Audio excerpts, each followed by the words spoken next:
الله الحمد لله وكفى وسلام على عباده الذين اصطفى أما بعد فأعوذ بالله من الشيطان الرجيم بسم الله الرحمن الرحيم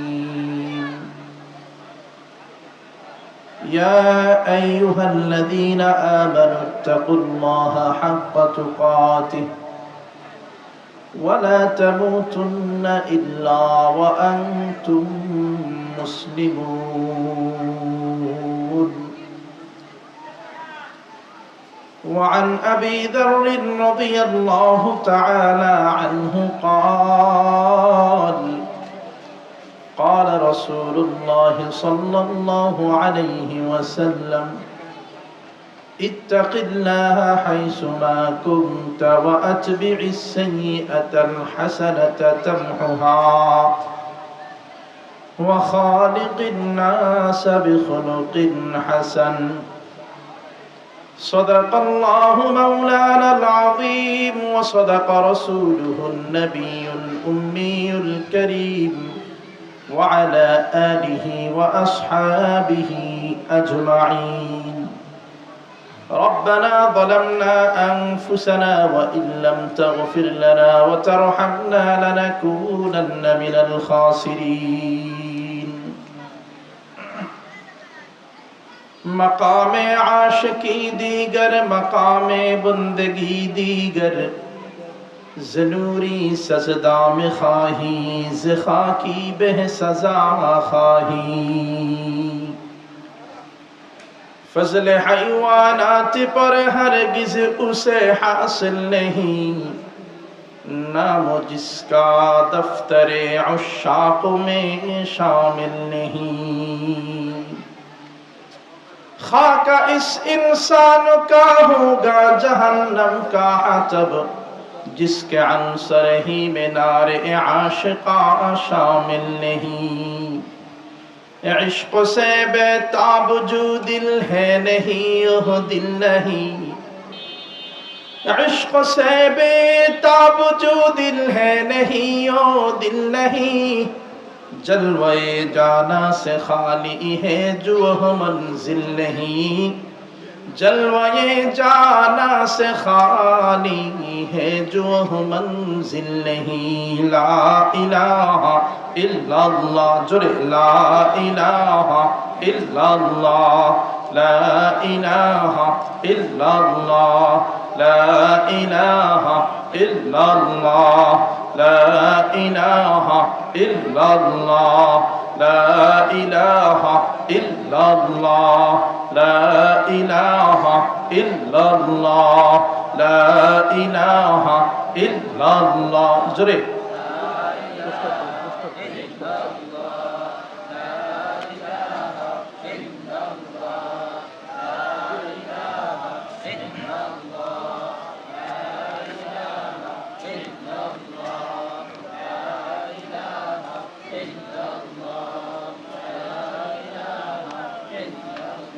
আরব সাগর পাহাড়ি দেহব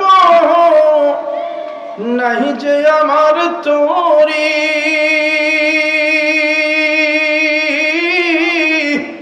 পাখি নই যে উড়ে যাব ডানাতে ভর করি আরব সাগর পাহাড়ি দেহব नहीं जे আমার তোরি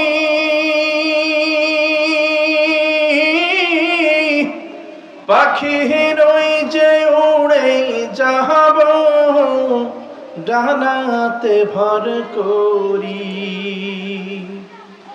আশায় আছে সম্বল নাই আশায় আছে সম্বল নাই করি কি উপায়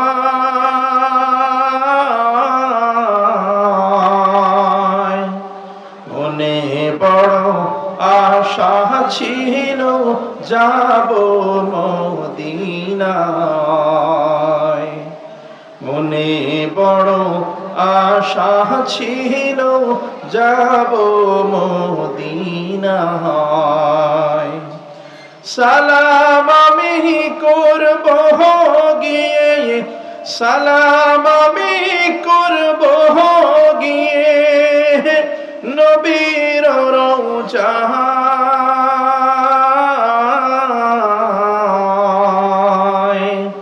মনে বড় আশা ছিল যাব মদিনায়। মনে বড় আশা ছিল যাব মদিনায়। সকলেই জোরে সোরে চিৎকার করে বলেন তো আল্লাহু আকবার। আরো একবার উচ্চ আওয়াজে বলেন আল্লাহু আকবার। সাদাকাল্লাহু মাওলানাল আযীম ওয়া সাদাকা রাসূলুহুন নাবিয়্যুল উম্মিয়্যুল কারীম ওয়া আলা আলিহি ওয়া আসহাবিহি আজমাইন। ربنا ظلمنا أنفسنا وإن لم تغفر لنا وترحمنا لنكونن من الخاسرين। সাউথার খাদেমুল ইসলাম মাদ্রাসা ও এতিমখানার উদ্যোগে বার্ষিক ওয়াজ মাহফিল ও হাফেজ ছাত্রদের দস্তারবন্দি।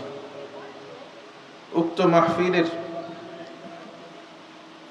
সভাপতি, সম্মানিত সভাপতি, আমন্ত্রিত হযরত উলামায়ে কেরাম, আমার সামনে যারা বসেছেন বিরাদরানি ইসলাম, পর্দার অন্তরাল থেকে যারা আমার কথা শুনছেন, আবেদা সালেহা মুমিনা মুসলিমা আমার মা ও বোনেরা, আপনারা যারা আমার সামনে বসেছেন, সর্বপ্রথম তাদের প্রতি অনুরোধ, কথা আমার সঙ্গে আপনারা একটু কথা বলতে পারবেন না? ইনশাআল্লাহ সবাই বলেন নাই? বলেন ইনশাআল্লাহ। এই ময়দান কথোপকথনের ময়দান। আলোচনা শুধু যে শুনলাম চলে গেলাম না, আলোচনার থেকে কিছু শিক্ষা অর্জন করা দরকার। এই জায়গাটা সবাই বলে জান্নাতের বাগান। হ্যাঁ, জান্নাতের বাগান ঠিক আছে, কিন্তু দুনিয়াবী দৃষ্টিতে এই জায়গাটা একটা শিক্ষার স্থান। অল্প সময়ে শিক্ষা। যারা এই জায়গায় বসছেন এর মাঝে অধিকাংশ না, 99% মানুষ নতুন করে মাদ্রাসায় ভর্তি হইয়া শিক্ষা অর্জন করা কি সবার দ্বারা সম্ভব? বলেন সম্ভব? সম্ভব না, কারণ এটা একটা লং টাইম, বেশি সময়ের ব্যাপার। কিন্তু আমাদের কাছে সময় কম। ব্যবসা বাণিজ্য নিয়ে আসি, কেউ চাকরি নিয়ে আসি, কেউ বিভিন্ন দুনিয়াবি ঝামেলায় ব্যস্ত থাকি। আমাদের সময় কম, সময় আছে অল্প। অল্প সময়ের মধ্যে কি করা যায়, কি শেখা যায়? এই অল্প সময়ের মধ্যে শিখতে চাইলে এই দ্বীনি মাহফিলগুলোতে যায় বসতে হয়, এই মজলিসগুলোতে যায় বসতে হয়। এখান থেকে 1 ঘন্টা, এরপরে আপনার কি বলে মাগরিবের পর থেকে হয়তো রাত 12টা, মাগরিবের পর থেকে রাত 11টা, এই সময়ের মধ্যে কিছু একটা শিক্ষা অর্জন করা যায়। তবে এর জন্যে মনোযোগ দেওয়া জরুরি। শুধু মনোযোগ না, 3 কাজ করা জরুরি। কয় কাজ বলেন? আবার বলেন কয় কাজ? এটা মুখস্থ করে দেন। শুধু আজকের মাহফিল না, সব মাহফিলে 3 কাজ। কয় কাজ? 1 নম্বর, ভালো করে শুনবো। কি করব? জোরে বলেন, কি করব? ভালো করে শুনতে হবে, কি বলে ভালো করে শুনবো। 2 নম্বর, শুধু শুনলে হবে না, বুঝতে হবে। কি করতে হবে? বুঝতে হবে। কারণ শুধু শুনলাম, শোনা তো ঘুমের ভিতরেও শোনা যায়। ঘুমাইলাম একদিকে, কানের মধ্যে আওয়াজ আসতেছে, শুনছি কিন্তু বুঝি নাই, তখন আরো বেশি মুসিবত হয়। তাহলে প্রথমত শুনলাম, 2 নম্বরে বুঝলাম, 3 নম্বর আমল করব। কি করব বলেন? যেটা শুনছি, যেটা বুঝছি, ওই অনুযায়ী আমল করব। এই 3টা কাজ যদি করা যায়, এই যে আয়োজন মাহফিল কামিয়াব। আর যদি এই 3 কাজ করা না যায়, এরকম 200-400 মাহফিল করলেও কোনো লাভ নাই, হবে না। এই জন্য যেখানেই বয়ান শুনতে যান, যেই মাহফিলেই যান, যেই মাহফিলেই অংশগ্রহণ করেন, সব জায়গায় বসার পরে 3টা কাজ করতে হবে। শুনবো, বুঝবো, আর 3 নম্বরে কি করব? আমল করব। 3টা মনে থাকবে তো ইনশাআল্লাহ? আল্লাহ সবাইকে কবুল করেন, বলেন আমিন। তাহলে খেয়াল করেন, আপনি যে এখানে বসছেন, আসলেই শুনতেছেন, আসলেই বুঝতেছেন, এটা আমি কেমনে বুঝবো? অর্থাৎ বক্তা কেমনে বুঝবে? আপনার কথার দ্বারাই বুঝবে। যেখানে যেটা বলার দরকার সেখানে সেটা বললেই বুঝবে যে না, আমার শ্রোতারা আমার কথা বুঝে। যেখানে সুবহানাল্লাহ বলার দরকার বলবেন, আলহামদুলিল্লাহ বলার দরকার বলবেন, আল্লাহু আকবার বলার দরকার বলবেন। পারবেন না ইনশাআল্লাহ? আবার এই যে বললাম শিক্ষার স্থান, এখানে শেখানো হবে, এজন্য যা শেখাবো সেইগুলোও বলতে হবে। পারবেন না ইনশাআল্লাহ? ওই যে দেখেন না, আপনার যখন নুরানি খানায় ছোট ছোট বাচ্চাদেরকে শেখানো হয়, এই যে সাউথার মাদ্রাসায় এসে দেখেন, যখন ছোট ছোট বাচ্চাদেরকে শেখানো হয়, তখন দেখবেন বোর্ডের মধ্যে হুজুররা আলিফ লেখে, আলিফ বা তা লেখে না, তো ছাত্রদেরকে বলে বলো এটা আলিফ। এটা কি একবার বলেই শেষ নাকি বারংবার বলে?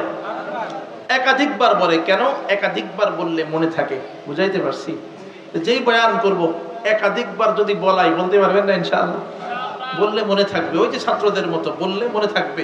মুখস্থ হলে হবে না, ঠোঁটস্থ হতে হবে। পারবো তো ইনশাআল্লাহ? তাহলে পরীক্ষা হয়ে যাক। বলেন তো আমাদেরকে এখানে এনেছেন কে? সবাই বলেন, কে এনেছেন? খাওয়ান কে? কোরআন কে? চোখ দিয়ে দেখা তৌফিক দিয়েছেন কে? কান দিয়ে শোনার তৌফিক দিয়েছেন কে? সাত তবক জমির ও আসমানের একচ্ছত্র মালিক একমাত্র কে? সব যদি আল্লাহ রাব্বুল আলামিন হন, শুকরিয়া আদায়ের ক্ষেত্রে কার দরবারে শুকরিয়া আদায় করব?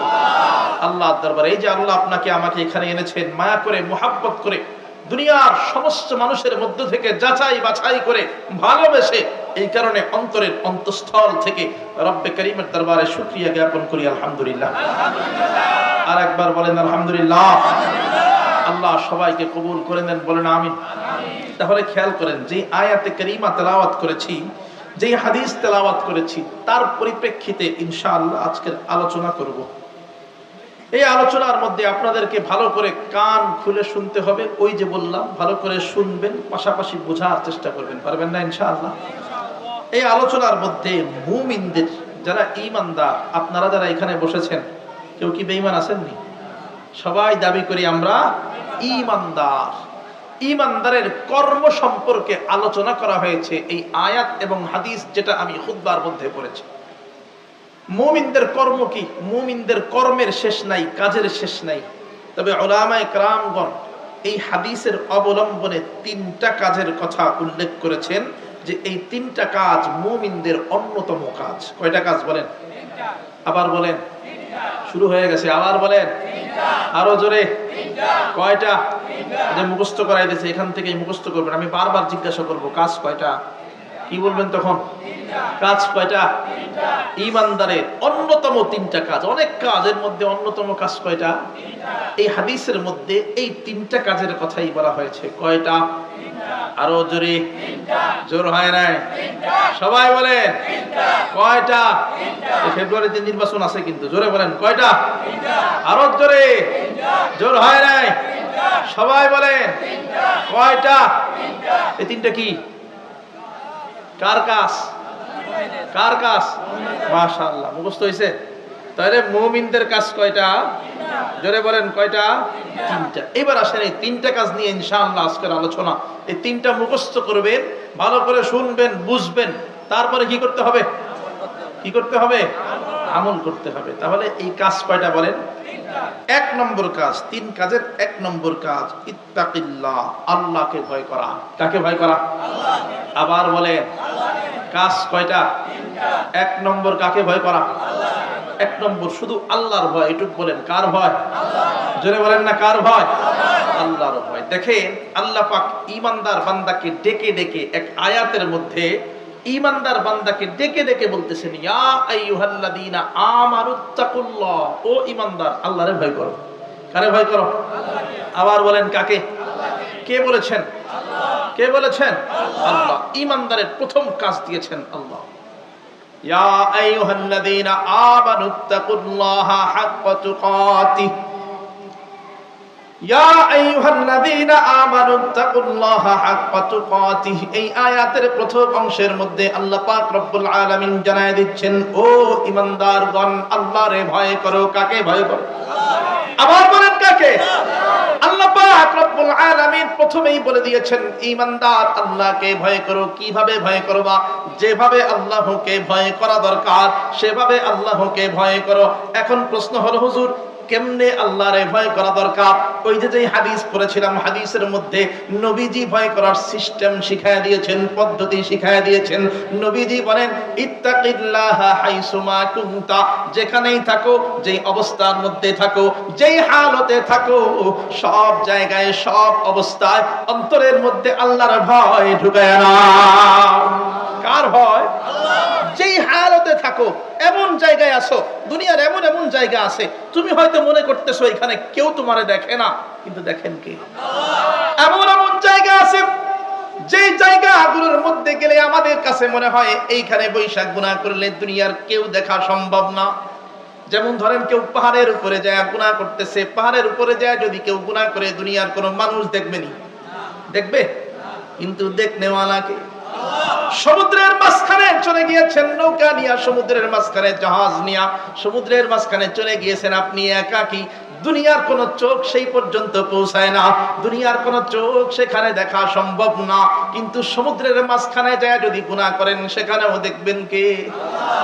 এমন এক রব লা তাখুযুহু সিনাতু ওয়ালা নাওম, তার কোনো ঘুমের চিমটি নাই, তার কোনো ঘুম আসে না, তার কোনো ঝিমানিও আসে না, সদা সর্বদা বান্দার দিকে কুদরতি নজর দিয়া তাকায় থাকেন কে? কুদরতি নজর দিয়া সদা সর্বদা তাকায় থাকেন আল্লাহ। তার চোখ ফাঁকি দেওয়ার মতো কোনো পদ্ধতি নেই। ও যুবক ভাই, অন্ধকারের মধ্যে বৈশা বৈশা মোবাইলের মাধ্যমে গুনাহ করা হয় কি হয় না বলেন? ঘরের মধ্যে যায় লাইটটা বন্ধ করে দিয়া অথবা ল্যাপের নিচে ঢুইকা, কাঁথার নিচে ঢুইকা, ঘরের দরজা বন্ধ করে দিয়া একাকী গুনাহ করা হয়, মোবাইলের মাধ্যমে গুনাহ করা হয়, বিভিন্ন ভাবে গুনাহ করা হয়। মনে মনে ভাবা হয় না না আমারে তো কেউ দেখে না, আমার বাবা গুনাহ দেখে না, আমার মা আমি যে গুনাহ করতেছি সেই ব্যাপারটা দেখতেছে না, কিন্তু একটু অন্তরের ভিতরে যদি আনা যায় আমাকে দেখেন কে? আবার বলেন না কে? যদি অন্তরের মধ্যে আল্লাহর ভয় ঢুকানো যায় তখন দেখবেন না না আর গুনাহ করবার মনে চায় না। যতই অন্ধকারে থাকেন না কেন অন্তরে যদি থাকে আমাকে দেখনেওয়ালা আছেন আল্লাহ, এইরকম যদি অন্তরে থাকে তাহলে দেখবেন আর গুনাহ করবার মনে চায় না। এই জন্য নবীজি মুহাম্মদুর রাসূলুল্লাহ সাল্লাল্লাহু আলাইহি ওয়াসাল্লাম হাদিসের ভাষায় জানায় দিয়েছেন, ইত্তাকিল্লাহ হাইসুমা কুনতা, যেখানেই থাকো, যেই হালতে থাকো, যেই অবস্থার মধ্যে থাকো, সব জায়গায়, সব স্থানে, সব অবস্থার মধ্যে অন্তরের মধ্যে আল্লাহর ভয় ঢুকায় নাও। কার ভয়? বলেন না কার ভয়? এই আল্লাহর ভয় সম্পর্কে বিভিন্ন ঘটনা সিরাতের কিতাবের মধ্যে আছে, সাহাবায়ে কেরামের জিন্দেগির মধ্যে আছে। ছোট্ট একটা ঘটনা আপনাদেরকে মনে করায় দেয়, আপনারা জানেন কম বেশি সবাই। ওই যে ওমর ফারুক রাদিয়াল্লাহু তাআলা আনহুর জামানা, সেই জামানায় ওমর ফারুক রাদিয়াল্লাহু তাআলা আনহু মরুভূমির মধ্য দিয়ে হাঁটতেছেন। হাঁটার সময় হঠাৎ দেখে এক রাখাল বকরি চড়ায়। জানেন না ঘটনা? আপনারা শুনছেন তো সবাই। রাখালের কাছে যায় বলে, আমি একজন পিপাসার্থ পথিক, পিপাসা লাগছে, পিপাসা, তোমার তো বকরি কম নাই, আমার একটু দুধের ব্যবস্থা করে দাও। রাখাল ডাক দিয়া কয়, কে তুমি পথিক? তোমার তো আমি চিনি না। চেনা না চেনা বড় কথা না, প্রথমত কথা হলো এই বকরির থেকে দুধ দেওয়ার অনুমতি মালিক আমাকে দেয় নাই। ওমর ফারুক রাদিয়াল্লাহু তাআলা আনহু মনে মনে ভাবলেন, হ্যাঁ, মানুষ লোভে পড়লে ঈমানকে বিকায়া দেয়। চরমনায়ের মরহুম পীর সাহেব রহমাতুল্লাহি আলাইহি উনি বলতেন, কারো ঈমানের দাম 10 টাকা, কারো ঈমানের দাম 10,000 টাকা, কারো ঈমানের দাম 10 লাখ টাকা। কেউ 10 টাকা পাইলে বুজুর্গি দেখায়, 10 টাকা পাইলে বারবার টাকা উল্লেখ করে বলে, এই টাকা কার, টাকা কার, টাকা কার। 10,000 পাইলে আর বলে না, আশেপাশে তাকায় দেখে কেউ দেখছেনি না, দেখে নাই, পকেটে ঢুকায় ফেলায়। আছে না নাই? আবার অনেক সময় দেখা যায় 10,000 পাইছে, হাত দিয়ে ধরে না, 10,000 পাইছে না, আমি ফাইল সই করবো না, যাও, আমি ঘুষ টুস খাই না। 10 লাখ পাইলে বলে, হ্যাঁ, ওই টেবিলের নিচে একটা ড্রয়ার আছে, ড্রয়ারে রেখে দাও, আমি আবার বুজুর্গ মানুষ, হাত দিয়ে হারাম টাকা ধরি না। আছে না নাই? টেবিলের নিচ দিয়ে নিতে সহজ। এখন তো পদ্ধতি আরো সিস্টেম বের হয়েছে, হয় না? আমি টাকা ধরিও না, বিকাশে পাঠায় দিও, ব্যাংক অ্যাকাউন্টে দিয়ে দিও। ব্যাংক অ্যাকাউন্টে হারাম টাকা পাঠাইলে ওইটা কি হালাল হয়ে যায়? বলেন যায়নি? ওমর ফারুক রাদিয়াল্লাহু তাআলা আনহু মনে করলেন, হ্যাঁ, পরীক্ষা করে দেখা যায় আসলেই কি এই রাখালের ঈমান মজবুত নাকি টাকার কাছে ঈমান বিকায়া যায়। ওমর ফারুক রাদিয়াল্লাহু তাআলা আনহু এই ভাবনা করার সঙ্গে সঙ্গে রাখালকে ডাক দিয়া বলে, ও ভাই, পরীক্ষা করার জন্য বলতেছে। রাখালকে ডাক দিয়া বলে, ও ভাই, মালিক তো তোমারে দেখতেছে না, মালিক তোমাকে বিশ্বাস করে, এই কারণে তোমার কাছে এতগুলো বকরি দিয়া বকরি চড়ানোর জন্য পাঠাইছে। তুমি মালিককে যা বলবা মালিক সেই কথা বিশ্বাস করতে বাধ্য। মালিক তো এখানে নাই, তুমি মালিককে যা বলবা যে আমি কোনো দুধ দেই নাই, তাহলেই তো হয়ে যায়। অথবা আরেকটা চুক্তিতে আসো। চুক্তি কি? বলে, তুমি আমারে একটা বকরি দিয়ে দিবা। কি দিয়ে দিবা? বকরি একটা দিয়ে দিবা, দুধ লাগবে না, বকরি পুরোটা দিয়ে দিবা। মালিককে কি জবাব দিব? হযরত ওমর ফারুক রাদিয়াল্লাহু তাআলা আনহু শিখায়া দেয়, ওমর ফারুক রাদিয়াল্লাহু তাআলা আনহু ডাক দিয়া কয়, মালিক তোমারে তো বিশ্বাস করে বিদায় পাঠাইছে, মালিকরে যায় বলবা এতগুলো বকরির থেকে একটাকে ধরে নিয়ে গেছে, কোনো বাঘে নিয়ে গেছে, অথবা কোনো হিংস্র প্রাণী নিয়ে গেছে, অথবা হারায় গেছে, যে কোনো একটা বললেই মালিক তো বিশ্বাস করতে বাধ্য, কারণ মালিক তো বিশ্বাস করে বিধায় তোমাকে রাখাল বানাইছে, তোমাকে পাঠাইছে। ওই রাখাল তখন ডাক দিয়ে বলে, পথিক আমি জানি আমি যদি তোমার সঙ্গে হারাম লেনাদেনা করি, তোমার কাছে যদি একটা বকরিও বিক্রি করে দেই, তাতে আমারও লাভ হবে তোমারও লাভ হবে, কিন্তু আমার মালিক দেখবে না, সেটাও আমি খুব ভালো করে জানি। কিন্তু পথিক শুনে না, আমার মালিকেরও যে একজন মালিক আছে যার নাম আল্লাহ। আমার মালিকেরও যে একজন মালিক আছে, ওই মালিক তো ঘুমায় যায় না, ওই মালিকের চোখ তো ফাঁকি দেওয়া সম্ভব না।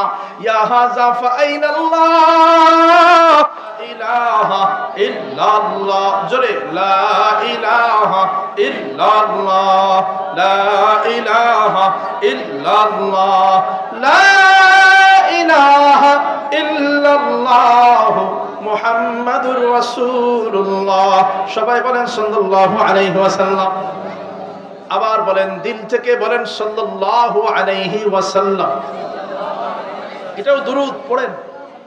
তো বলছিলাম ওমর ফারুক রাদিয়াল্লাহু তাআলা আনহু যখন রাখালকে পরীক্ষা করার জন্য বলতেছে, রাখাল বলে, ইয়া হাদা ফাআইনাল্লাহ, রব তখন কোথায় থাকবেন, আল্লাহ তখন কোথায় থাকবেন?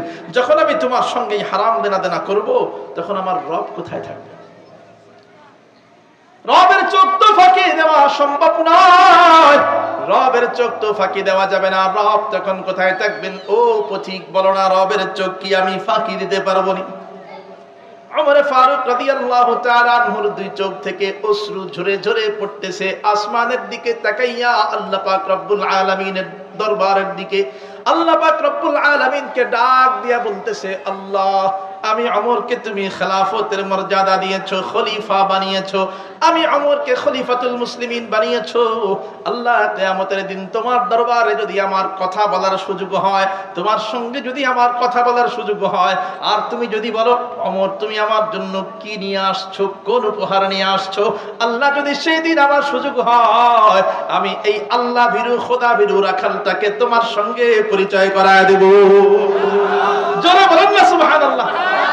ও ভাই, ভালো করে খেয়াল করে দেখেন, এই রাখাল এমন জায়গায় ছিল যেই জায়গায় গুনাহ করলে দুনিয়ার কোন চোখ সেখানে দেখার জন্য যাইতো না, দুনিয়ার কোন মানুষ সেখানে দেখার জন্য যাইতো না। ওমর ফারুক রাদিয়াল্লাহু তাআলা আনহু পদ্ধতিও শিখায়া দিয়েছেন, এই পদ্ধতিতে গুনাহ করলে দুনিয়ার কেউ দেখবে না, তোমার মালিকও তোমারে সন্দেহ করবে না। কিন্তু ওই রাখালের অন্তরের মধ্যে ভয় ছিল কার? আবার বলেন না, ভয় ছিল কার? আল্লাহর ভয় থাকার কারণে এমন জায়গায় পরহেজগারিতা অবলম্বন করেছে, এমন জায়গায় গুনাহের থেকে বেঁচে থেকেছে যেখানে গুনাহ করলে দেখার মতো কেউ নেই। কিন্তু রাখাল জানে একটা চোখ সদা সর্বদা তাকায় আছে, কুদরতি চোখ, ওই চোখ ফাঁকি দেওয়া সম্ভব না। এই কুদরতি চোখ কার? বলেন না কার? এই জন্য নবীজি মুহাম্মদুর রাসূলুল্লাহ সাল্লাল্লাহু আলাইহি ওয়াসাল্লাম হাদিসের ভাষায় জানায় দিয়েছেন, ইত্তাকিল্লাহ হাইসুমা কুনতা, যেখানেই থাকো, যেই অবস্থার মধ্যে থাকো, সর্বহালতে সব অবস্থায় অন্তরের মধ্যে আল্লাহর ভয় ঢুকায় নাও, তাহলে প্রকৃত ঈমানের স্বাদ পাইবা। প্রকৃত ঈমানের স্বাদ পাওয়ার জন্য এক নম্বর শর্ত, ঈমানদারের কাজ কয়টা মনে আছে তো? কয়টা? এটা ভুলে গেলে চলবে না। এক নম্বর কাজ কি? কার ভয়? বলেন না কার ভয়?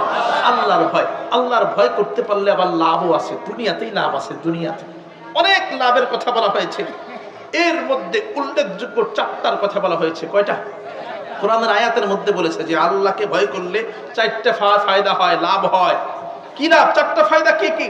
আল্লাহ পাক রব্বুল আলামিন পবিত্র কোরআনুল কারীমের মধ্যে বলেছেন, আল্লাহকে ভয় করো, দুনিয়ার যত রকমের সমস্যার মধ্যে পড়ে যাবা, সব সমস্যা থেকে সমাধানের পথ বের করে দিবেন কে? আল্লাহ। কেন পথ বের করে দিবেন? আল্লাহকে ভয় করলে। ওয়া মান ইয়াত্তাকিল্লাহা ইয়াজআল লাহু মাখরাজা, কার কথা? ওয়া মান ইয়াত্তাকিল্লাহা ইয়াজআল লাহু মাখরাজা, আল্লাহ পাক রব্বুল আলামিন এই আয়াতের এই অংশের মধ্যে জানায় দিয়েছেন, আল্লাহকে কোনো ব্যক্তি যদি ভয় করে তার জন্য দুনিয়ার 1 নম্বর পুরস্কার হলো যত রকমের সমস্যার মধ্যে পড়ে যাক, যত রকমের সমস্যার মধ্যে পড়ে যাক না কেন, আল্লাহকে ভয় করার দ্বারা আল্লাহ পাক রব্বুল আলামিন তার সব সমস্যা থেকে সমাধানের পথ বের করে দেবে।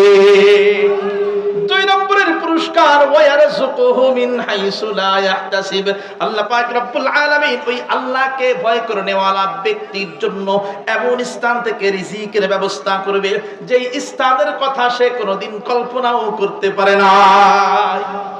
অকল্পনীয় জায়গা থেকে, মানে কল্পনা করতে পারে নাই, কল্পনাতীত জায়গা যাকে বলা হয়, যে কল্পনা করতে পারে নাই যে অমুক জায়গা থেকে আমার টাকা আসতে পারে, অমুক জায়গা থেকে আমার খাদ্য আসতে পারে, কল্পনা করতে পারে নাই, এমন জায়গা থেকে আল্লাহ রাব্বুল আলামিন খাদ্যের ব্যবস্থা করে দিবে। 3 নম্বরে বলা হয়েছে, পরবর্তী আয়াত আল্লাহ পাক রব্বুল আলামিন 3 নম্বরে বলেছেন বান্দার জিন্দেগির সব গুনাহ খাতা ক্ষমা করে দেওয়া হবে। বলেন না সুবহানাল্লাহ, জোরে বলেন না সুবহানাল্লাহ। আবার সবাই মিলে বলেন সুবহানাল্লাহ। 4 নম্বর, আমি খুব সংক্ষেপে বলতেছি, খেয়াল করেন। 4 নম্বর আল্লাহ পাক রব্বুল আলামিন বলেন ওই বান্দার জন্য, আল্লাহ ভীরু বান্দার জন্য আমি রবের কাছে মহা পুরস্কারের ব্যবস্থা করে রাখা হয়েছে। আল্লাহর পুরস্কার ছোট মোটো পুরস্কার না। আপনার এলাকার মেম্বার যদি পুরস্কার দেয়, সামান্য পুরস্কার দেয়, চেয়ারম্যান দিলে তার থেকে কম দেয় না বেশি দেয়? বেশি দেয়। এমপি দিলে তার থেকে বেশি দেয়, কারণ মানুষ যত দামি পুরস্কার হয় তত দামি। আল্লাহ পাক রব্বুল আলামিন শ্রেষ্ঠ, আল্লাহু আকবার, তার চাইতে বড় আর কিচ্ছু নাই পৃথিবীতে। কথা বুঝাইতে পারছি? আল্লাহর পুরস্কার কি ছোট মোটো পুরস্কার? পুরস্কারের কথা আল্লাহ পাক রব্বুল আলামিন কোরআনুল কারীমের আয়াতের মধ্যে বলেন নাই, কারণ ওই পুরস্কারের কথা শুনলে মানুষ অজ্ঞান হয়ে যাবে, মানুষ ওই পুরস্কারের ধারণ ক্ষমতা সহ্য করতে পারবে না। এই কারণে আল্লাহ উল্লেখ করেন নাই, শুধু বলেছেন মহা পুরস্কার। কথা বুঝাইতে পারলাম? কাজ কয়টা মনে আছে? আবার বলেন কাজ কয়টা? সবাই বলেন কয়টা? 1 নম্বর কার ভয়? জোরে বলেন না কার ভয়? আল্লাহর ভয়। কার ভয়? এবার আসেন 2 নম্বর, আল্লাহর ভয় করলে পুরস্কার আছে না নাই? আছে না নাই? কয়টা পুরস্কারের কথা বলেছি? 4টা। কয়টা? 4টা। 1 নম্বর শুধু এটাই মনে রাখেন, কাজ মনে রাখেন। কাজ 1 নম্বর কাকে ভয় করা? আবার বলেন না কাকে? আল্লাহকে ভয় করা। এবার আসেন 2 নম্বর কাজ। 2 নম্বর কাজ হলো আমালান সালিহা, নেক আমল করা। কোন আমল? জোরে বলেন, সবাই বলেন। কোন আমল? নেক আমল করা। নেক আমল বুঝেন তো? নেক আমল কি? প্রশ্ন আসতে পারে, নেক আমল কি? নেক আমল কি এটা আপনারা সবাই জানেন। নেক আমল কি? ফজরের নামাজ কোন আমল? জোহরের নামাজ কোন আমল? আসর মাগরিব এশা কোন আমল? রাস্তা দিয়ে হাঁটতেছেন, মানুষ দেখছেন, সালাম দিলেন, কোন আমল? সুন্নত নফল নামাজ পড়লেন, কোন আমল? একটা মানুষ কি আপনি, মানুষ রাস্তায় হাঁটতে পারে না, তাকে ধরে সুন্দর করে হাঁটায়া রাস্তা পার করায় দিলেন, কোন আমল? রাস্তার মধ্যে একটা পাথর পড়ে আছে, আপনার কাছে মনে হইল পাথরটা না সরাইলে মানুষের কষ্ট হবে, পাথরটা সরাইয়া দিলেন, কোন আমল? এক কথায় দুনিয়ার যত রকমের ভালো কাজ আছে সব ভালো কাজ হলো নেক আমল। কোন আমল? আবার বলেন, সবাই বলেন কোন আমল? তাহলে 2 নম্বর মুমিনের কাজ হলো নেক আমল করা। কোন আমল করা? জোরে বলেন না। কাজ কয়টা ছিল? ভুলে গেলে চলবে না, জোরে বলেন কাজ কয়টা ছিল? 1 নম্বর কার ভয়? আবার বলেন কার ভয়? 2 নম্বর কোন আমল? সবাই বলেন না কোন আমল? নেক আমল। নেক আমল করা। আল্লাহ পাক, আল্লাহর নবী মুহাম্মদুর রাসূলুল্লাহ সাল্লাল্লাহু আলাইহি ওয়াসাল্লাম যেই হাদিস আমি তেলাওয়াত করেছি, ওই হাদিসের পরবর্তী অংশে আল্লাহর নবী মুহাম্মদুর রাসূলুল্লাহ সাল্লাল্লাহু আলাইহি ওয়াসাল্লাম বলতেছেন, ওয়া আতবি'is সাইয়্যাতাল হাসানাতা তামহুহা। কখনো যদি তোমাদের দ্বারাই কোনো গুনাহ হয়ে যায়, কখনো যদি তোমাদের দ্বারাই কোনো মন্দ কাজ হয়ে যায়, সঙ্গে সঙ্গে আবার নেক আমল করে ফেলো। মন্দ কাজ হয়ে গেলে আবার নেক আমল করো। বলে তাদের লাভ কি? লাভ আল্লাহ পাক রব্বুল আলামিন কোরআনুল কারীমের আয়াতের মধ্যে জানায় দিয়েছেন, ইন্নাল হাসানাত ইউযহিবুনাস সাইয়্যাত। কেউ যদি নেক আমল করে, ওই নেক আমলের দ্বারাই তার পাপ সমূহকে ঢেকে দেওয়া হয়। আস্তে হয়ে গেছে, জোরে বলেন সুবহানাল্লাহ। আবার বলেন সুবহানাল্লাহ। আল্লাহ পাক রব্বুল রব্বুল আলামিন কোরআনুল কারীমের এই আয়াতের মাধ্যমে জানায় দেন ইন্নাল হাসানাতি ইউযহিবুনাস সাইয়্যাত, কখনো যদি তোমাদের দ্বারাই কোনো ভুল হয়ে যায় সঙ্গে সঙ্গে নেক আমল করো, কেননা নেক আমলের দ্বারাই আল্লাহ পাক রব্বুল আলামিন তোমাদের পাপ সমূহকে ঢেকে দেয়। জোরে বলেন না সুবহানাল্লাহ। এখন নেক আমল তো অনেক প্রকার আমরা জানি, কিছু নেক আমল আছে যেগুলোকে আল্লাহর পক্ষ থেকে বাধ্যতামূলক করে দেওয়া হয়েছে। কি বাধ্য? যেমন ধরেন ফজরের নামাজ, কেউ যদি বলে আজকে একটু গরম বেশি, শীত বেশি, বৃষ্টি হইতেছে, আজকের ফজরের নামাজ পড়বো না, চলবে? বলেন চলবে? মাফ পাওয়া যাবে? কোনো সুযোগ আছে? সুযোগ নাই। এইটার জন্য আল্লাহর দরবারে গুনাহ তো হবে কিয়ামতের দিন। এই ফরজ কেন আপনি তরক করছেন, এই কারণে আল্লাহর দরবারে হিসাব দেওয়া লাগবে, কৈফিয়ত দেওয়া লাগবে। যতক্ষণ পর্যন্ত কৈফিয়ত দিতে না পারবেন, এই হাসরের ময়দান থেকে পাটাকে সরানো যাবে না। গরম তাপে পাটা হাসরের ময়দানের সঙ্গে লেগে থাকবে, অবস্থা খুব খারাপ। কৈফিয়ত দেওয়া লাগবে, কেন পড়ো নাই, কেন ওই দিন ফজরের নামাজের সময় উঠো নাই, একদিন বাদ দিলেন, কৈফিয়ত দেওয়া লাগবে আল্লাহর দরবারে। এটা হলো বাধ্যতামূলক নেক আমল। আর একটা আছে অতিরিক্ত নেক আমল। কোন নেক আমল বলেন? অতিরিক্ত, যাকে এক কথায় বলা হয় নফল আমল। কোন আমল? বাধ্যতামূলক হলো ফরজ ওয়াজিব, আর অতিরিক্ত হলো কোন আমল? যেমন ধরেন তাহাজ্জুদের নামাজ পড়তেই হবে, হ্যাঁ, বাদ দেওয়া যাবে না, পড়তেই হবে, এরকম কোন নিয়ম শুনছেন নি? হ্যাঁ, মাগরিবের নামাজের পরে আওয়াবিন, ফজরের পরে ইশরাক পড়তেই হবে, না পড়লে গুনাহ হবে, শুনছেন নাকি? না, না পড়লে গুনাহ নাই। তবে কেউ যদি এই নফল আমলগুলো করতে পারে, হতে পারে কিয়ামতের দিন এই নফল আমলগুলোই নাজাতের ওসিলা হয়ে যাবে। শুধু তাই নয়, আয়েশা সিদ্দিকা রাদিয়াল্লাহু তাআলা আনহা থেকে হাদিস বর্ণিত আছে, কানা আহাব্বুল আমালি ইলা রাসূলিল্লাহ সাল্লাল্লাহু আলাইহি ওয়াসাল্লাম আল্লাযী ইয়াদুমু আলাইহি সাহিবুহু, নবীর কাছে ওই নফল আমলটা সর্বাধিক প্রিয় আমল ছিল, যেই নফল আমলকে কোনো ব্যক্তি নিয়মিতভাবে আদায় করত। কথা বুঝাইতে পারছি? যেমন কেউ তাহাজ্জুদের নামাজ নিয়মিতভাবে পড়ে তাহাজ্জুদ পড়তে পারে না, উঠতে পারে না, অসুবিধা নাই, মাগরিবের নামাজের পরে আওয়াবিন নিয়মিত পড়েন, ফজরের পরে ইশরাক নিয়মিত পড়েন, মাগরিবের নামাজের পরে আওয়াবিন নিয়মিত 2 রাকাত 4 রাকাত দিয়ে শুরু করেন, 4 রাকাত নিয়মিত, কোনোদিন বাদ দেব না। কারণ ফজরের সময় উঠার একটা ঝামেলা আছে, যে ফজরের সময় হুজুর উঠতে পারি না, কিন্তু মাগরিবের নামাজের পরে কি ঘুমের কোনো ঝামেলা আছে? সবাই কিন্তু এই জায়গায় ফ্রি, সবাই মাগরিবের নামাজের সময় মাত্র 2 রাকাত 4 রাকাত নামাজ বাড়াই পড়লে কোনো অসুবিধা আছে? আজকে থেকে নিয়ত করেন যে এই নফল আমল আমি নিয়মিতভাবে আদায় করব, নিয়মিতভাবে। ফজরের নামাজের পরে নামাজ পড়ছেন মসজিদে আইসা, ইশরাক বেশিক্ষণ না, মাত্র 20 মিনিট মাঝখানে টাইম থাকে, 20-25 মিনিটের একটা টাইম থাকে। আপনি 20টা মিনিট মসজিদের মধ্যে বসেন, খেয়াল করেন, 20টা মিনিট আপনি মসজিদের মধ্যে বসলেন, 20টা মিনিট মসজিদের মধ্যে বৈশা ইশরাকের ওয়াক্ত হওয়ার পরে, যদি না জানেন ইশরাকের ওয়াক্ত কখন, তখন ইমাম সাহেবকে জিজ্ঞেস করবেন, হুজুর আজকে ইশরাকের ওয়াক্ত কখন? খেয়াল করেন, এই আমলটা শিখেন। ওই ইশরাকের ওয়াক্তে আপনি মাত্র 2 রাকাত, প্রথম 2 রাকাত দিয়ে শুরু করেন। কয় রাকাত? 2 রাকাত নামাজ, ইশরাকের 2 রাকাত নামাজ পড়ে বের হন। তাহলে খেয়াল করেন, ফজরের নামাজের পরে মসজিদে ঢুকছেন, নামাজ শেষ করছেন, তাসবিহ তাহলিল যেগুলো পড়তেছেন বৈশা সূরা ইয়াসিন তেলাওয়াত করলেন, মন চাইলে করলেন, পারলে করলেন, না পারলে বৈশা জিকির করলেন। 20 মিনিট 25 মিনিট পরে যখন ইশরাকের সময় হয়, যখন ইশরাকের 2 রাকাত নামাজ পড়ে যদি আপনি বের হন, একটা কবুল হজের সওয়াব পেয়ে যাবেন। ছোটে বলেন না সুবহানাল্লাহ। দেখেন কি পরিমাণ সওয়াব, কি পরিমাণ সওয়াব। মাত্র 20টা মিনিট যদি আপনি একটু কষ্ট করে বসতে পারেন, তাহলে এই পরিমাণ সওয়াব অর্জন করা সম্ভব। এই জন্য বলা হয়েছে নফল আমল বাধ্যতামূলক নয়, কিন্তু এই নফল আমল যদি কেউ নিয়মিতভাবে করতে পারে, নবীজির কাছে প্রিয় সেই আমল করে নেওয়ালা নবীজির কাছেও প্রিয় হয়ে যায়। আর এই নফল আমলটাই কিয়ামতের দিন নাজাতের ওসিলা হয়ে যায়। কিয়ামতের দিন আল্লাহর দরবারে যায় দেখলেন, কিরে শুধু কবুল হজের সওয়াব, জিন্দেগিতে কোনোদিন হজই করতে পারি নাই, কোনোদিন উমরা করতে পারি নাই, এই কবুল উমরার সওয়াব কেমনে আমার আমলনামার মধ্যে আসলো?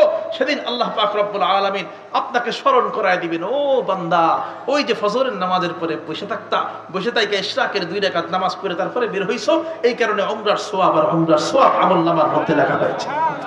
জোরে বলেন না সুবহানাল্লাহ। আবার বলেন সুবহানাল্লাহ। তাহলে দেখেন নফল আমল কত অত্যন্ত সহজ, আবার নফল আমলের মধ্যে এমন কিছু আমল আছে যে আমলগুলো করতে আরো সহজ, আরো সহজ। যে আমলগুলো করতে মসজিদে আসার দরকার হয় না, যে আমলগুলো করার জন্য নতুন করে ওযু করার দরকার হয় না, এমন কিছু সহজ আমলও আছে যেই আমলগুলোর নাম হলো আল্লাহর জিকির করা, ইস্তেগফার করা, অথবা বেশি বেশি করে দুরূদ শরীফ পড়া। আপনাদেরকে প্রশ্ন করে জবাব দিয়েন, জিকির করার জন্য মসজিদে আইসা সামনের কাতারে বসতে হয় নাকি? সামনের কাতারে বসতে হয়? হ্যাঁ, যেই জায়গায় আছেন সেই জায়গায় জিকির করা যায় না? দুরূদ শরীফ পড়া, যেই জায়গায় আছেন, রাস্তার মধ্যে হাঁটতেছেন, হাঁটতে হাঁটতে দুরূদ পড়া যায় না? ইস্তেগফার রাস্তার মধ্যে হাঁটতে হাঁটতে, আরে ভাই রাস্তার মধ্যে হাঁটা বাদ দেন, এই জমি ক্ষেতের মধ্যে আপনি কাজ করতেছেন, ধান লাগাইতেছেন, পাট লাগাইতেছেন, বা বিভিন্ন রকমের ফসলাদি যেগুলো আছে এগুলো আপনি লাগাইতেছেন, ফসল লাগান আর পড়েন সাল্লাল্লাহু আলাইহি ওয়াসাল্লাম সবচাইতে ছোট দুরূদ পড়েন, আস্তাগফিরুল্লাহ, ইস্তিগফার, জিকির করেন লা ইলাহা ইল্লাল্লাহ মুহাম্মাদুর রাসূলুল্লাহ। আয় ভাই হাঁটতে হাঁটতে প্রত্যেকটা কদমে কদমে পড়েন লা ইলাহা ইল্লাল্লাহ। বাজারের দিকে যাইতেছেন, বাজারে যাইতে যাইতে পড়েন লা ইলাহা ইল্লাল্লাহ, আস্তাগফিরুল্লাহ, প্রত্যেক কদমে কদমে গুনাহ মাফ হবে। আপনি পড়েন লা ইলাহা ইল্লাল্লাহ, প্রত্যেক কদমে কদমে সওয়াব লেখা হবে। জোরে বলেন না সুবহানাল্লাহ। তাহলে এমন কিছু আমল আছে যে আমলগুলো করতে অত্যন্ত সহজ, সেটা হলো ইস্তেগফারের আমল।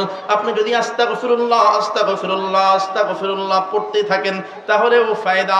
আপনি যদি জিকির করতে থাকেন আল্লাহ আল্লাহ সুবহানাল্লাহ আলহামদুলিল্লাহ আল্লাহু আকবার, রাস্তার মধ্যে হাঁটেন আর আল্লাহ নামের জিকির করেন, রাস্তার মধ্যে হাঁটেন আর আল্লাহ নামের জিকির করেন, সওয়াব তো হবে হবে।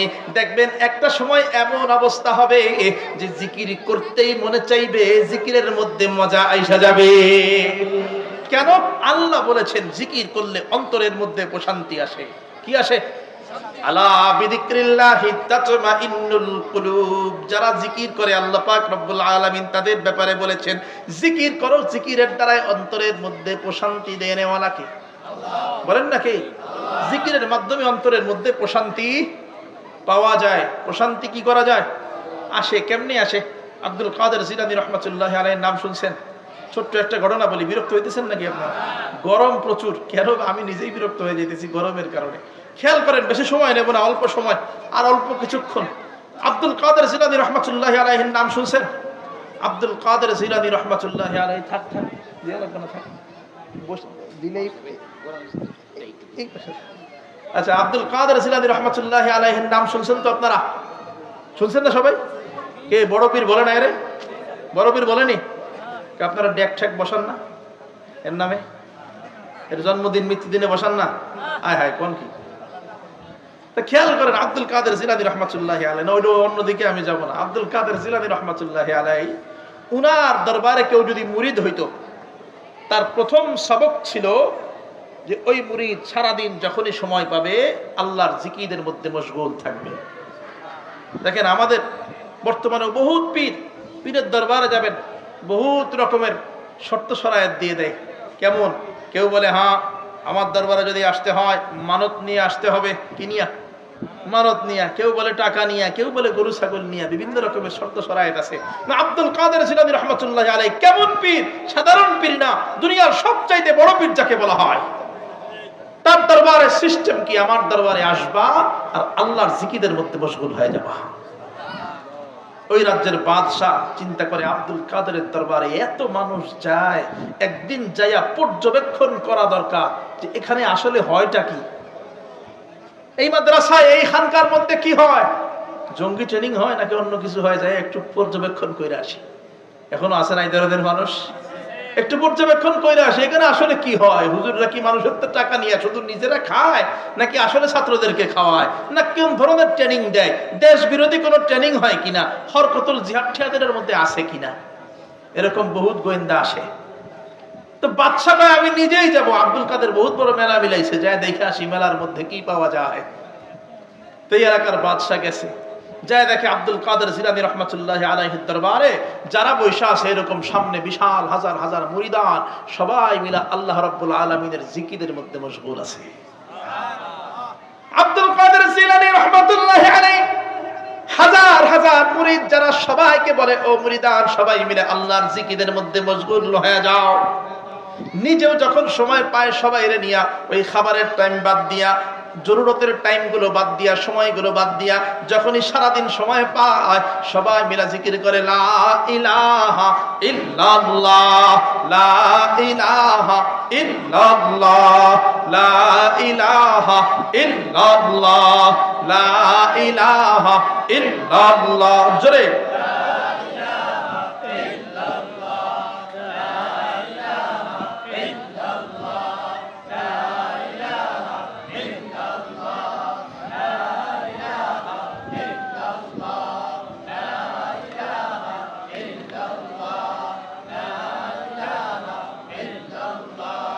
লা ইলাহা ইল্লাল্লাহ। জোরে লা ইলাহা ইল্লাল্লাহ, লা ইলাহা ইল্লাল্লাহ, লা ইলাহা ইল্লাল্লাহ, লা ইলাহা ইল্লাল্লাহ মুহাম্মাদুর রাসূলুল্লাহ। সবাই বলেন সাল্লাল্লাহু আলাইহি ওয়াসাল্লাম। আব্দুল কাদের জিলানী রাহমাতুল্লাহি আলাইহি সবাইকে নিয়ে জিকিরের মধ্যে মশগুল। বাদশা দেখে সবাই মিলে জিকির করে। বাদশা ডাক দিয়ে বলে, আব্দুল কাদের, আপনার এখানে আসলাম, আপনাকে দেখলাম, আপনার মুরিদানদেরকে দেখলাম, সবাই মিলে দেখি সারাদিন কোনো কাম কাজ করে না, সবাই মিলে জিকির করে। কিন্তু যখন খাবারের সময় হয়ে যায় তখন দেখি আবার ঠিকঠাক মতো খাবার এসে হাজির হয়ে যায়। হাজার হাজার মানুষ আপনার দরবারে খায়, কেউ কোনো কাম কাজ করে না। এতগুলো মানুষের খাবারের ব্যবস্থা কে করেন? বাদশা বলতেছেন, এতগুলো মানুষের খাবারের ব্যবস্থা কোত্থেকে হয়? আব্দুল কাদের জিলানী রাহমাতুল্লাহি আলাইহি ডাক দিয়ে বলেন, বাদশা, আপনার চিন্তা করার কোনো কারণ নাই, কারণ এতগুলো মানুষের যেই মালিক বানিয়েছেন সেই মালিক খাবারের ব্যবস্থা করে দেয়। वो मेरे रब है, मेरे सब है, मेरे पलने वाला है, वो मेरे दिल में हिदायत का बत्ती जलने वाला है, वो मेरे मालिक है, वो खालिक है, वो रहमान और रहीम है, वो मेरे सत्तार है, जब्बार है, रज़्ज़ाक़ और करीम है, वो मेरे सत्तार है, जब्बार है, रज़्ज़ाक़ और करीम है। এই সুন্দর ফুল, সুন্দর ফল, বলেন এই সুন্দর ফুল, সুন্দর ফল, মিঠা নদীর পানি, খোদা তোমার মেহেরবানি, খোদা তোমার মেহেরবানি। কার মেহেরবানি? আমার বলেন না কার? আব্দুল কাদের জিলানী রাহমাতুল্লাহি আলাইহি, বাদশা আব্দুল কাদের জিলানী রাহমাতুল্লাহি আলাইহি কে বাদশা যখন বলেছেন কে খাওয়ায়, আব্দুল কাদের জিলানী রাহমাতুল্লাহি আলাইহি জবাব দিয়েছেন, খাওয়ার আমার আল্লাহ, রিজিক দাতা আমার আল্লাহ। ও বাদশা, তোমার পেরেশানির কোনো কারণ নাই, তোমার চিন্তার কোনো কারণ নাই। যেই আল্লাহ আমাদের সবাইকে বানিয়েছেন, সৃষ্টি করেছেন, সেই আল্লাহ আমাদের খাবার খাওয়ানেওয়ালা। বাদশা মনে মনে কয়, হ্যাঁ, মুসলিম কাউরে যদি জিজ্ঞাসা করা হয় কে খাওয়ায়, মুসলমান এমনি কয় আল্লাহ খাওয়ায়, বলে না?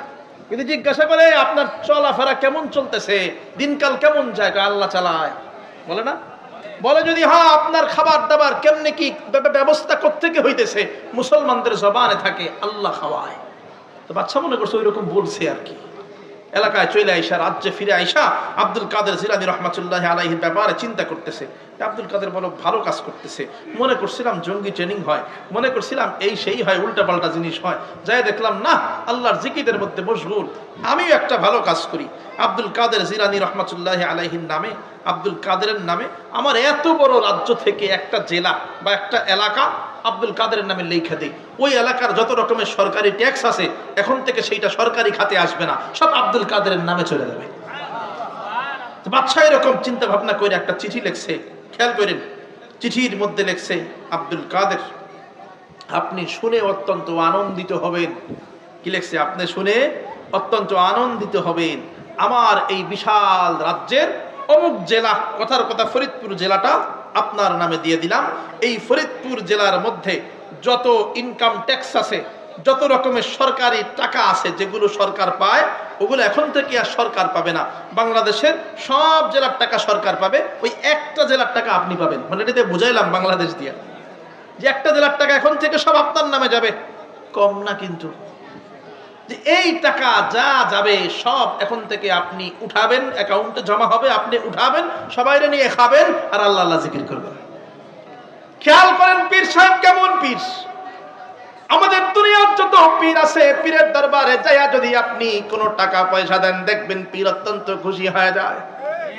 আর কোন পীর সাহেবের নামে যদি ডাক্তার ইউনুস, বর্তমান যে প্রধান উপদেষ্টা ডাক্তার ইউনুস যদি কয় অমুক এলাকাটা অমুক পীর সাহেবের নামে লিখে দিলাম, আর কোনো কথা আসেনি।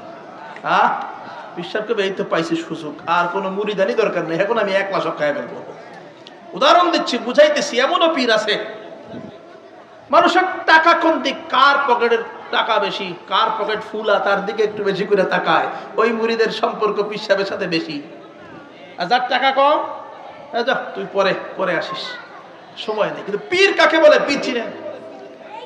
আব্দুল কাদের জিলানী রাহমাতুল্লাহি আলাইহির কাছে বাদশাহী ফরমান চলে গেছে, বাদশাহী ফরমান পৌঁছায় গেছে, মানে বাদশার চিঠি পৌঁছায় গেছে। আব্দুল কাদের জিলানী রাহমাতুল্লাহি আলাইহি ওই চিঠির দিকে তাকায় দেখে বাদশা ওখানে লিখেছে, আব্দুল কাদের আপনি শুনে অত্যন্ত আনন্দিত হবেন, আমার একটা এলাকা, আমার রাজ্যের একটা এলাকা আমি আপনার নামে লেখা দিলাম, আপনি শুনে অত্যন্ত আনন্দিত হবেন। কিন্তু আব্দুল কাদের জিলানী রাহমাতুল্লাহি আলাইহি আনন্দিত হওয়ার বদলে, খেয়াল করেন, আনন্দিত হওয়ার বদলে উল্টা রাগান্বিত হয়ে গেছে। কি হয়ে গেছে বলেন? রাগান্বিত হয়ে গেছে। ইতিহাসের কিতাবের মধ্যে লেখা হয় এমন ভাবে রাগান্বিত হয়ে গেছে, রাগান্বিত হয়ে যাওয়ার পরে বাদশার চিঠির জবাব দেওয়ার জন্য আলাদা করে কোনো পৃষ্ঠা, আলাদা কোনো খাতার ব্যবহার করে নেই, বরঞ্চ বাদশাহ যেই পৃষ্ঠার মধ্যে লিখে দিয়েছে আব্দুল কাদের জিলানী রাহমাতুল্লাহি আলাইহি বাদশার চিঠির জবাব দেওয়ার জন্য উল্টা পৃষ্ঠার মধ্যে লিখতেছে, ও বাদশাহ শোনো, তুমি তো ভাবছো তোমার এই রাজ্যের ছোট্ট একটা এলাকা আমার নামে লেখা দিয়া তুমি আমারে আনন্দিত বানায় ফেলবা, তুমি আমারে খুশি কইরা ফেলবা। কিন্তু বাদশাহ শোনো, আমার আল্লাহ পাক রব্বুল আলামিন তোমারে একটা রাজ্যের বাদশাহ না বানাইয়া তোমারে যদি গোটা দুনিয়ার বাদশাহ বানাইতো, খেয়াল করেন কি বলে, তোমারে যদি গোটা দুনিয়ার বাদশাহ বানায় দিত, আর তুমি যদি আমি আব্দুল কাদেরকে গোটা দুনিয়াটা লেখা দিয়া খুশি করতে চাইতা, গোটা দুনিয়া দিয়া যদি আমারে মজা পাওয়াইতে চাইতা, কিন্তু বাদশাহ শোনো, গভীর রাতে তাহাজ্জুদের সময় উঠা 2 রাকাত তাহাজ্জুদের নামাজ পড়া আমি আমার মালিকরে আল্লাহ বইলা একবার ডাক দিয়া যে পরিমাণ মজা পাই, যে পরিমাণ শান্তি পাই, তোমার থেকে গোটা দুনিয়াটাও যদি উপহার পাওয়া যাইতা ওই পরিমাণ শান্তি পাইতাম না। अल्लाह अल्लाह क्या मज़ा मुर्शिद की मैखाना में, दोनों आलम के हकीकत एक पैमाना में, शम्अ में हिम्मत का हाजू एक परवाना में, शम्अ में हिम्मत का हाजू एक परवाना में, लुत्फ जीने में नहीं जल जल के मर जाने में, लुत्फ जीने में नहीं जल जल के मर जाने में। जोरे कन्ना अल्लाह আবার বলেন আল্লাহু আকবার। তাহলে আল্লাহর নাম ডাকার মধ্যে মজা আছে না নাই? জোরে বলেন না আছে না নাই? আল্লাহ পাক রব্বুল আলামিন এই জন্যই বলেছেন আলা বিযিকরিল্লাহি তাতমাইন্নুল কুলুব, আল্লাহর নাম ডাকো, শুধু ডাকলে হবে না, ডাকতে ডাকতে এই জবানটাকে আল্লাহর নাম দিয়ে জারি বানায় ফেলাও, মানে যেখানেই যাও আল্লাহর নাম যেন অটোমেটিক মুখে চলে আসে। রাস্তার মধ্যে হাঁটো, এখান থেকে গাড়িতে কইরা ঢাকা যাও, তখন যেন জবান দিয়ে বের হয় আল্লাহ আল্লাহ আল্লাহ আল্লাহ সুবহানাল্লাহ আলহামদুলিল্লাহ আল্লাহু আকবার। রাস্তার মধ্যে হাঁটতেছো, তখন যেন জবান দিয়ে বের হয় সুবহানাল্লাহ আলহামদুলিল্লাহ আল্লাহু আকবার। ও পর্দার অন্তরালের মা ও বোন, ঘরের মধ্যে কাজ করেন হাত দিয়া, কি দিয়া বলেন না, হাত দিয়া কাজ করে, আর জবানের মধ্যে বলেন আল্লাহ আল্লাহ সুবহানাল্লাহ আলহামদুলিল্লাহ আল্লাহু আকবার। এদিকে কাজও হয়ে যাবে, আর ওইদিকে আল্লাহর নাম ডাকার কারণে প্রত্যেকটা নিঃশ্বাসে নিঃশ্বাসে আমলনামার মধ্যে সওয়াব লিপিবদ্ধ হবে। জোরে বলেন না সুবহানাল্লাহ। নেক আমলের মধ্যে সবচাইতে সহজ কাজ হলো দুরূদ শরীফ পড়া, ইস্তিগফার পড়া, জিকির করা। বুঝাইতে পারলাম? এই আমলটা করতে পারবেন না? পারবেন তো ইনশাআল্লাহ? যখন যাবেন তখন আল্লাহ আল্লাহ সুবহানাল্লাহ আলহামদুলিল্লাহ জিকির করবেন। এই আমল করলেও লাভ আছে। ওই যে বলছিলাম ওইখানে আল্লাহকে ভয় পাইলেও কি আছে? লাভ আছে। ঠিক তেমনি ভাবে নেক আমল করলেও লাভ আছে। নেক আমল করলে অনেক লাভ। এর মধ্যে আমি একটা বলে শেষ করব। একটা নেক আমল করলে লাভ হলো সবচাইতে বড় লাভ, আল্লাহ পাক রব্বুল আলামিনের মুলাকাত, সাক্ষাৎ পাওয়া যায়। জোরে বলেন না সুবহানাল্লাহ। আমি বলি নাই, পবিত্র কোরআনুল কারীমে আল্লাহ পাক রব্বুল আলামিন বলেছেন, ফামান কানা ইয়ারজু লিকা রাব্বিহি ফালইআমাল আমালান সালিহা।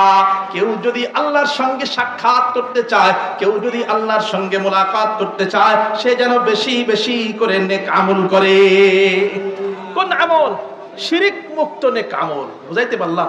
এখন আমরা নেক আমল করি তো জান্নাতে যাওয়ার জন্য, নেক আমল করি জান্নাত পাওয়ার জন্য, নেক আমল করি আখিরাতে ভালো থাকার জন্য না। যারা আল্লাহ ওয়ালা, যারা আল্লাহ প্রেমী, তারা বলতো আল্লাহ জান্নাতও বুঝি না, জাহান্নামও বুঝি না, যেখানে তুমি আসো আমি সেখানে থাকতে চাই। जन्नत दोज़ख से या रब क्या करो, जन्नत दोज़ख से या रब क्या करो, आरज़ू है मैं तुझे देखा करूं। हूरो गिल्मा जितनी नेमत है तू, हूरो गिल्मा जितनी नेमत है तू, सबसे बेहतर नेमत दीदार तू। अल्लाह सबचाইতে বড় নিয়ামত। জান্নাতের কত নিয়ামতের কথাই তো বর্ণিত আছে কোরআনুল কারীমে, কিন্তু আল্লাহ আমার কাছে সবচাইতে বড় নিয়ামত মনে হয় তোমার দেখা পাওয়া, তোমার সাক্ষাৎ পাওয়া। এর চাইতে বড় নিয়ামত হতে পারে না। তাহলে এই নিয়ামত পাইতে হইলে করণীয় কি? বেশি বেশি করে নেক আমল করা। কোন আমল করা? কাজ কয়টা মনে আছে না ভুলে গেছেন? কাজ কয়টা? এক নম্বর কার ভয়? জোরে বলেন না কার ভয়? দুই নম্বর কোন আমল করা? আবার বলেন কোন আমল করা? নেক আমল করা। এবার আসেন লাস্ট 3 নাম্বার। কয় নাম্বার? 3 নাম্বার। ওই যে হাদিস পড়েছিলাম, ওই একটা হাদিসের মধ্যেই 3টার কথা বলা হয়েছে। এক নম্বর কি? কার ভয়? 2 নাম্বার আবার বলেন কোন আমল? এবার আসেন 3 নাম্বার। ওই হাদিসের মধ্যে বলা হয়েছে 3 নাম্বার ভালো আচরণ করা। কোন আচরণ? আবার বলেন কোন আচরণ? নবীজি মুহাম্মদুর রাসূলুল্লাহ সাল্লাল্লাহু আলাইহি ওয়াসাল্লাম 3 নম্বরে বলতেছেন ওয়া খালিকিন নাসা বিখুলুকিন হাসানিন। নবীজি মুহাম্মদুর রাসূলুল্লাহ সাল্লাল্লাহু আলাইহি ওয়াসাল্লাম বলেন, ও ঈমানদার, তোমার 3 নম্বর কাজ হলো মানুষের সঙ্গে ভালো আচরণ করবা। কোন আচরণ? ভালো আচরণের ব্যাখ্যা কি? উলামায়ে কেরামগণ বলেছেন, ভালো আচরণ মানে নবীওয়ালা আচরণ করা। কি ওয়ালা আচরণ? নবীওয়ালা আচরণ মানে নবীদের মতো আচরণ। কাদের মতো? নবীদের আচরণ কেমন ছিল? আমাদের নবীর কথা বলি, নবীজি মুহাম্মদুর রাসূলুল্লাহ সাল্লাল্লাহু আলাইহি ওয়াসাল্লাম এত সুন্দর আখলাকি ছিলেন। আল্লাহ পাক রব্বুল আলামিন পবিত্র কোরআনুল কারীমে একটা আয়াত নাযিল করেছেন, লাকাদ কানা লাকুম ফি রাসূলিল্লাহ উসওয়াতুন হাসানাহ। দুনিয়ার কোন উম্মত যদি তার জিন্দেগিকে সুন্দর বানাইতে চায়, সে যেন নবীর জীবনীকে ফলো করে। কারণ ওই নবীর জীবনের মধ্যেই তার জন্য আছে উত্তম আদর্শ, শ্রেষ্ঠ আদর্শ। কারণ নবীর জীবনী পৃথিবীর শ্রেষ্ঠ জীবনী, এর চাইতে সুন্দর জীবনী আর হতে পারে না। আমি উদাহরণ দেই, কেমন জীবনী দেখেন। আল্লাহ নবী মুহাম্মদ রাসূলুল্লাহ সাল্লাল্লাহু আলাইহি ওয়াসাল্লাম যখন যৌবনে, নবুয়ত প্রকাশিত হয় নাই, একটা হাদিস বলি, খেয়াল করেন। ওই সময়ে এক সাহাবী, পরবর্তীতে যিনি সাহাবী হয়েছেন, তখন হলো নবীজির প্রতিবেশী, তার নাম আব্দুল্লাহ ইবনু আবু হামসা। কি নাম? আব্দুল্লাহ ইবনু আবু হামসা। নাম আব্দুল্লাহ, বাপের নাম আবু হামসা। তো আব্দুল্লাহ ইবনু আবু হামসা এই হাদিস বর্ণনা করতেছেন। তিনি বলে যে নবী তখন নবুয়ত প্রকাশিত হয় নাই, আচরণ কত সুন্দর এর আগ থেকে, নবুয়তের আগ থেকে দেখেন আচরণ কেমন সুন্দর। বলে নবুয়ত তখনও প্রকাশিত হয় নাই। যুবক নবীজি মুহাম্মদুর রাসূলুল্লাহ সাল্লাল্লাহু আলাইহি ওয়াসাল্লাম তখন ব্যবসা করতেন। কি করতেন? বাপ চাচা ছিল ব্যবসায়ী, এই কারণে তাদের আওলাদ ব্যবসায়ী হয়েছে। তো ব্যবসা করতেন। তা বলে লম্বা ইতিহাস। একদিন আমি, আব্দুল্লাহ ইবনে আবু হামসা বলতেছি, একদিন আমি মুহাম্মদের কাছ থেকে কিছু পণ্য ক্রয় করলাম, কিছু জিনিস কিনলাম। তো কেনার পরে মনে করেন কিনছেন, আপনার কাছে টাকা আছে 60 টাকা, জিনিসটার দাম 100 টাকা, তাহলে বাকি আছে কত? আবার বলেন না কত? তা বলতেছে আমি ওই 40 টাকা বাকি রাইখা, মানে আমি 40 টাকা উদাহরণ দিয়ে বুঝাইতেছি, হাদিসে আবার এরকম না, মানে কিছু টাকা বাকি ছিল, কিছু টাকা বাকি আমি মুহাম্মদকে বললাম, মুহাম্মদ আমার কাছে ওই পরিমাণ টাকা নাই যেই পরিমাণ এই পণ্যের দাম, তুমি একটা কাজ করো, তুমি এখানে দাঁড়াও, আমি বাকি টাকা নিয়ে আসতেছি। তার মানে কি বোঝা যায়? 10 দিন পরে আসবে। কি বোঝা যায়? মানে 10 মিনিট, 15 মিনিট, 1 ঘন্টা, 2 ঘন্টা সর্বোচ্চ। তো আব্দুল্লাহ ইবনে আবু হামসা বলেন, আমি এই কথা বইলা মুহাম্মদকে দাঁড় করায় রাইখা চলে আসছি। এখন আসার মুহূর্তে আমি ভুলেই গেছি যে আমি মুহাম্মদকে দাঁড় করায় রেখে আসছি, ভুলে গেছি। দেখেন চরিত্র কত সুন্দর। ভুলে গেছি, ভুলে যাওয়ার পরে 1 দিন, 2 দিন, 3 দিন পার হয়ে গেছে। কয়দিন? আবার বলেন কয়দিন? 1 দিন, 2 দিন, 3 দিন পার হয়ে গেছি। 3টা দিন পরে আমার মনে পড়েছে আমি তো মুহাম্মদকে দাঁড় করায় রেখে আসছি। মুহাম্মদ তো অত্যন্ত প্রচন্ড রাগান্বিত হয়ে গেছে, কারণ স্বাভাবিক দৃষ্টিতে কি বোঝা যায়? আপনাকে যদি কেউ বলে যায় এখানে দাঁড়াও মিয়া, আমি আসতেছি অল্প কিছু টাকা নিয়া, আমি আসতেছি তোমার বাকি টাকা পরিশোধ করে দেব, আপনি কি 1 ঘন্টা, 2 ঘন্টা, 3 ঘন্টা দাঁড়ায় থাকবেন? থাকবে? এখন তো মোবাইলের যুগ, মোবাইল না থাকলে ওর বাড়ি যাবেন, বাড়ি যায় ওর নাক আর নাকের জায়গায় থাকবে না। তুই আমার দাঁড়া করে রাখছিস? হ্যাঁ, আমাদের আচরণ কেমন? নবীজি মুহাম্মদুর রাসূলুল্লাহ সাল্লাল্লাহু আলাইহি ওয়াসাল্লাম ওই 3টা দিন পর্যন্ত যারে দাঁড় করায় রেখে গেছে। আব্দুল্লাহ ইবনে আবু হামসা বলেন, 3 দিন পরে আমার মনে পড়েছে মুহাম্মদকে তো রাস্তার মধ্যে দাঁড় করায় রেখে আসছি। বলে আমি 3টা দিন পরে যখন মুহাম্মদের ওই ঠিকানায় গিয়েছি যেখানে দাঁড় করায় রেখে আসলাম, আমি যাই দেখি 3 দিন পরে নবীজি মুহাম্মদ ওইখানে ওই অবস্থার মধ্যে দাঁড়ায় আছে। জোরে বলেন না সুবহানাল্লাহ। আমি দূর থেকে মুহাম্মদকে দেখা অত্যন্ত ভয় পাইতেছি, অন্তরের মধ্যে ভয় নিয়ে সামনে আগাইতেছি, না জানি মুহাম্মদ আমাকে কি বলবে। 3 দিন তারে দাঁড় করায় রাখছি, না জানি মুহাম্মদ আমার উপরে রাগান্বিত হয়ে গেছে, না জানি মুহাম্মদ আমারে গালাগালি করবে কিনা, জানি না কি করবে। বলে আমি আস্তে আস্তে সামনের দিকে ভয়ে ভয়ে আগাই। বলে আমাকে যখনই দেখলো, নবী মুহাম্মদ যখনই আমাকে দেখলো, তখনই ডাক দিয়া কয়, ইয়া ফাতা, ও যুবক, 3টা দিন পর্যন্ত তুমি আমার এইখানে এইভাবে দাঁড় করায় গিয়েছো, ও যুবক তুমি আমারে দাঁড় করায় রাখছো, আমার বড় কষ্ট হয়েছে। বলে এই কথাটুকু বইলা মুহাম্মদুর রাসূলুল্লাহ সাল্লাল্লাহু আলাইহি ওয়াসাল্লাম সুন্দর করে মুচকি হেসে দিলেন। ওয়াল্লাইলু মেহে জুলফে মুহাম্মদ কা তারান্নুম ওয়াশ-শামসু মির খুসারায়ে আহমদ কা তারান্নুম والفجر में है सुबह रसालत की बशारत والعصر में है दूर नबूवत की बशारत हर फूल में है रूए मदीना का तबस्सुम हर फूल में है रूए मदीना का तबस्सुम शाखों के लचक में कद आका का तकल्लुम यासीन से मौला ने कभी उसको पुकारा यासीन से मौला ने कभी उसको पुकारा हामीम को भी और कभी तसीन इशारा ये रमज़ है कुछ आशिक माशूक के माबैन ये रमज़ है कुछ आशिक माशूक के माबैन समझा है जिन्हें खल्क़ में एक सरवर कौनैन जरकन अल्लाहु আকবার। কবি এখানে বলতেছেন আল্লাহ পাক রব্বুল আলামিন এবং মুহাম্মদুর রাসূলুল্লাহ সাল্লাল্লাহু আলাইহি ওয়াসাল্লামের সাথে এতটাই মুহাব্বত ছিল, এতটাই সম্পর্ক ছিল। নবীজি মুহাম্মদুর রাসূলুল্লাহ সাল্লাল্লাহু আলাইহি ওয়াসাল্লাম ছিলেন আল্লাহর হাবিব, হাবিবুল্লাহ যাকে বলা হইতো। কি বলা হইতো বলেন না? হাবিবুল্লাহ, হাবিবুল্লাহ। নবীজি মুহাম্মদুর রাসূলুল্লাহ সাল্লাল্লাহু আলাইহি ওয়াসাল্লামের সাথে আল্লাহর এতটাই সম্পর্ক ছিল, এতটাই মহব্বত ছিল যে আল্লাহ পাক রব্বুল আলামিন নবীজি মুহাম্মদুর রাসূলুল্লাহ সাল্লাল্লাহু আলাইহি ওয়াসাল্লামকে স্বাভাবিক মুহাম্মদ বলে নাম ধরে ডাক দিতেন না, বরং বড় আদর কইরা বড় মায়াময় নাম ধরে